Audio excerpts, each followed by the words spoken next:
Hi, I'm Stephen Budden, healing relationships since 2011. So here's the challenge. There are tactics and strategies you can use in your relationships. However, the primary thing that's going to create the relationship you want is to become the person that is able to fit into that relationship, that is able to attract that dynamic. So become a better version of yourself. You know that sometimes interacting with others is triggering and you engage out of your lower self. How can you engage out of your higher self more and more often? By inviting your higher self into the equation. What's this thing, higher self? Is that a little bit nebulous? Well, you know when you eat certain things, think certain things, do certain things, it drags you into your lower self. Like, for instance, when I drink coffee, my mind is racing and I'm quick-tempered. Or I'm just not, I don't slow down and I'm not compassionate. I'm like, this is right, this is wrong, da-da-da-da. So I don't drink coffee and run into a situation where I'm supposed to profess my love or understand the situation or have a difficult conversation. That wouldn't make a lot of sense for me. Likewise, what did I read the other day? Someone was in a fast food drive-through line and the person taking the order was like talking to her husband and she was going to jump out the window and fight them. And this woman was like a psychic and a tarot card reader. And I was just kind of like, wow, that's a lot of anger. And it's living at a certain vibration to be doing those things where you need to be a clear channel. You're in the wrong line, okay? and work on controlling the anger. And if you're in a fast food line, it's a certain consciousness level that's going to get you a certain result. I'm not saying you can never have that, but if you live there, you're going to attract a certain frequency because that's most of what you get there is not really food, if any of it is. So how are you nourishing this higher version of you? That's one example. Another example is assets versus liabilities in your life. Can you get rid of the liabilities so they're not draining you? Succumbing to some sort of addiction often comes out of just being really drained because you don't have the strength to buffer up your will. When you're tired, you're like, oh, I got off of work, or I just saw this client, or I just did the sales call, and now I need to eat some ice cream. Or this thing you'd vowed not to do, you now fall into it because you don't have the energy. So you need to extricate these energy drains from your life. And I show people how to do that in Rapture in the course. Now, the thing that's important to realize is something that was once an asset is now a liability. So you need to do this practice occasionally and redo it when you need to, so that people and places and things are not siphoning off your energy continually and you have no energy left to interact, achieve what you want to achieve. Not achieving and being stuck in some sort of limited perception or just thinking of your life as like at the whim of accident. I say when I broke my neck, I crawled out of the water and I no longer believed in accidents. Part of what that means is that I created that situation because I got deeper and deeper into this hole. Now, if you live in a hole, what happens? You look at the world like it's putting you in this hole. A lot has been said about COVID, and we know that it wiped out some businesses and such. And a lot of business mentors will say they were wiped out because they weren't diversified enough. Your life wasn't set up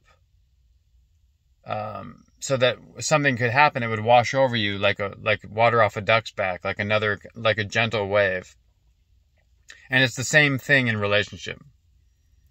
Like if you're one emotional explosion away from falling off the handle, you're not quite resilient enough. How can you buffer up your life with these foundations of what you love and enjoy so that you're more resilient?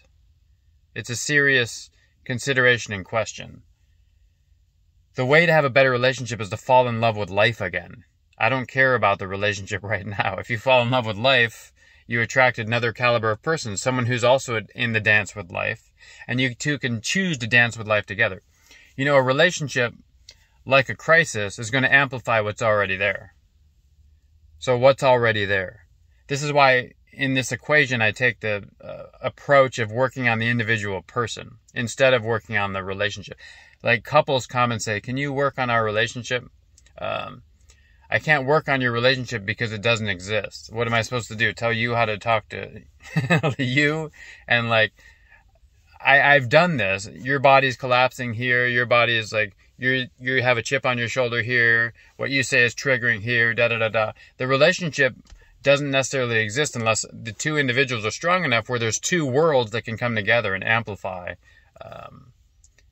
And this also comes in support, so being able to support each other when one's a weakness. If they're both a weakness, it's just skating on thin ice. It's like very tenuous. So what I do is I say, the one that's making the request, you're the one who obviously has the energy, even the wherewithal to consider what kind of evolution you need. Why don't you come and work with me? Now, 90% of the time, we can dramatically shift the relationship if this one person does it. Of course, one person doesn't necessarily want to do it just because the other one does. And this is how you know if this partner is an asset or a liability. People engage in this work at a few critical times in life.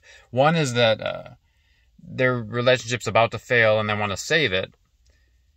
And one is that they have a broken heart, or they're stuck, or they failed a few times. We'll have to redefine what that word means. And they want to build a better relationship. And that's really, those are the crises that throw people into this sudden love of self-growth. What I encourage you to do is love this self-growth all the time. Find a way to keep evolving and growing and expecting more of your relationship and bringing more to your relationship all the time, not just when there's a crisis. It's like the business thing. Set up your business or your enterprise or your whatever for any time that comes. Why do we only look at ourselves in these times of crisis? It's kind of a mediocre way of living. Now, I know some people are they say they're into self-growth. I know a lot of like mystics and psychics and coaches and artists and people very evolved in one level. You'd look at their art and think they were like awakened or enlightened. And then in their relationship, they're throwing bottles at each other and, hurling epithets and doing the craziest thing, because that's a pocket of lack of awareness. And that's often where this pocket of lack of awareness lives. So to expand enough so that you can shine the light on this place and really get to know yourself through a relationship, like there's no excuses. This other person isn't doing anything to you. You invited them into your life. You could even say fate arranged it. It doesn't really matter. The point is that you learn and grow through what's there. Now, I had a mentor once who took this so far. She was with someone for 20 years. This person was abusive, not supportive, physically had been abusive, was verbally abusive. And she was always like, it's my karma to stay here. It's my karma. It's my destiny. Change your destiny then, right? I know, and she was older, didn't have energy to change, didn't think she'd meet someone. Those are all fear-based. So, are you caught in a situation because of fear? We want to be in a situation inspired out of love. So, which are you choosing? And do you have this dark pocket where this area of your life is kind of not matching the other pieces? Now, it's amazing when someone reaches another level of success and, more importantly, fulfillment, how their relationships automatically become better, because you're not operating from a deficit, looking for someone else to fulfill you. So that's what we're going to be working on. And there are 3 stages to do this. We heal the healed higher self is where we work on behavioral challenges, what you're doing, so that, like I say, you can operate out of this higher version of yourself that does exist in certain situations and contexts, and we don't always know how to nourish it. Then there's the strategy and tactics of communicating in a way that allows both people to share their full worldview without being triggered. So it also includes like empathetic, full-body listening, which is essential. And then there's honoring and self-love, because the relationship's really just a mirror of what you think and believe about yourself. So those 3 simple steps can and will create the relationship you've dreamt about. Now, you can't always go from 0 to 130 in a snap. You need to move through levels, and that's okay. There are quantum leaps, however. You'll get a glimpse of a little bit of passion or freedom, then fall back to where you've evolved to. And I noticed this after I had an awakening experience. I was like, everything was perfect for a time, and then I kind of scaled back. So I had to continue learning and through a lot of effort to get back to that state as kind of a baseline. And so we'll move through these 3 stages in a way that's systematic, sustained, and powerful so that you can actually apply it to your life. So it doesn't really matter where you are in relationship, though if you're complacent and just sitting here, you're just sitting there in a somewhat decent relationship, you may not be watching this. However, I also encourage you to continue this growth thing. Once you start this growth process, which often comes with a trauma or a disease or some sort of thing or a loss of a loved one or grief, some sort of thing that throws you out of your comfort, that will inspire you, and you'll see it's important to remain free enough and objective enough to see if your partner is now a match. Are they going to grow with you, or are they no longer a match? What is relationship to you? What has it been to you? Please leave that in the comments. What is the relationship to you? What does it mean to you? What does it need to do to you, for you? And what has it been to you in the past up to this point in your life? And thank you. I look forward to talking to you again soon.